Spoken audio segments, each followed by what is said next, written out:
చిన్నపిల్లల కోసం రకరకాల పిండి వంటలు చేసిచ్చేవాళ్ళు కదా, ఆ అనుభవం ఉంది కదా? ఉంది. అవునమ్మా, మీరేమేం చేస్తారు? చెగోడీలు, జంతికలు, కారపూస, చెక్కలు, అరిసెలు, బూరెలు ఇలాంటి పాతకాలపు వంటలన్నీ నాకు బాగా తెలుసమ్మా. నేను అన్ని రకాల వంటకాలు చేస్తానమ్మా. అక్కడ ఇంట్లో చేసినట్టు 4-5 కోసం కాదు, 100 మందికి 1000 మందికి చేయాల్సి ఉంటుంది. అయ్యో, నేనొక్కదాన్నే చేయడం కష్టం కదయ్యా. మీకు సపోర్ట్ కూడా ఉంటుందమ్మా, కానీ ఎంత చేసినా కూడా రుచి ఏ మాత్రం మారకుండా చెయ్యాలి. నేను నా పెళ్ళైన కొత్తల్లో పెళ్ళిళ్లలో వంటలు చేసేదాన్ని. అప్పుడు ఎక్కువ మందికి వంటకాలు చెయ్యాల్సొచ్చేది. 400-500 మందికైనా నేను చెయ్యగలను, కాని నాకు సహాయం చేసేవాళ్లు కావాలి. అమ్మా, మీ చేతి కింద చాలా మంది పనివాళ్లుంటారు. వాళ్ళకి ఏం వంటకి ఎలా కలపాలి, ఏ పిండి కలపాలి, ఎలాంటి సరుకులు తీసుకురావాలి, అవన్నీ మీరే చూసుకోవాలి. అలాగేనమ్మా.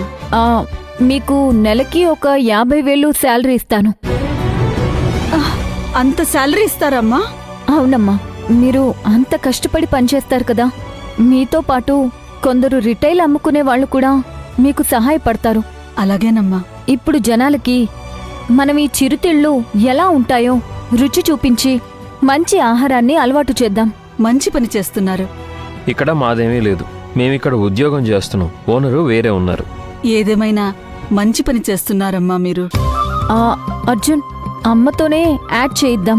అమ్మే వంట చేయడం, ఆ వంటల గురించి పబ్లిక్కి చెప్తే పబ్లిక్కి త్వరగా రీచ్ అవుతుంది. అవును, అది మంచి ఐడియానే. అమ్మా, నేను మళ్ళీ కబురు చేస్తాను, అప్పుడు మీరొచ్చి జాయిన్ అవుదురు గాని పని మొదలు పెట్టచ్చు. అలాగేనయ్యా. అలాగేనమ్మా. వస్తానమ్మా, వస్తానయ్యా.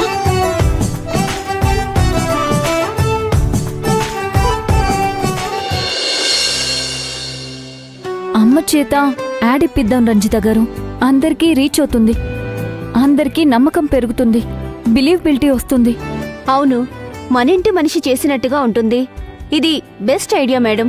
మీరు కానివ్వండి. దీనికి కావాల్సిన ఫండింగ్ ఏమైనా కావాలంటే చెప్పండి. ఫండింగ్ ఏం అవసరం లేదు, స్టాఫ్ పేమెంట్ మాత్రం అవసరం అవుతుంది. అది టెక్నీషియన్స్కి పే చేయడానికి. ఆశ్చర్యంగా ఉంది శివగామి గారు, మీరు తక్కువలో చేసిస్తామంటున్నారు. రీచ్ అవుతుందా? ఇన్ఫాక్ట్ మీరే చూస్తారు కదా. ఇదే మీ ప్లేస్లో వేరే వాళ్ళు ఉండుంటే కావలసినంత గుంజడానికి ప్రయత్నం చేసేవాళ్ళు. అయితే మేము వర్క్ మొదలు పెట్టుకుంటాం మేడం. యా, కానివ్వండి. Thank you. Okay madam, thank you.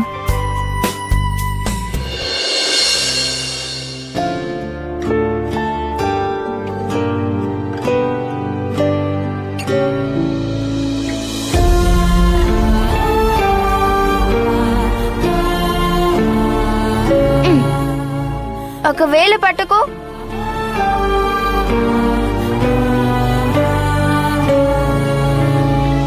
What madam, thinking having?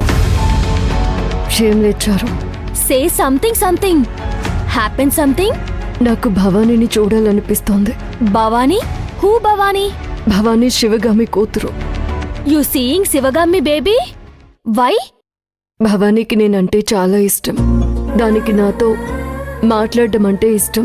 పాపం, ఇప్పుడది ఎక్కడుందో ఏంటో ఏమీ తెలీదు. ఆ చిన్నదానికి అనుకోకుండా కష్టాలొచ్చాయి. ఎంతో సంతోషంగా కాలు కింద పెట్టకుండా బ్రతకాల్సిన పిల్ల ఇప్పుడు ఆ శివగామితో పాటు కష్టాలు అనుభవిస్తూ ఉంది. Where she living? Meeting her you happy? అవును, నాకు దాన్ని చూడాలనిపిస్తోంది. నేనెంత కోప్పడినా ఎంత తిట్టినా పిన్ని పిన్ని అని నా వెనకాలే తిరిగేది. దానికి నేనంటే చాలా ఎఫెక్షన్ ఉంది. Go and meeting her madam. కానీ అది ఎక్కడుందో తెలియడం లేదు చారు. అంతకుముందు నందిని వాళ్ళ ఇంట్లో ఉండేది. వాళ్ళ ఇంటికి వెళ్ళినా కూడా కలవలేకపోయాను. ఒక్కసారి దాన్ని కలిసి పలకరిస్తే నా మనసు కొంచెం తృప్తి పడుతుంది. Address asking someone, their address telling నా?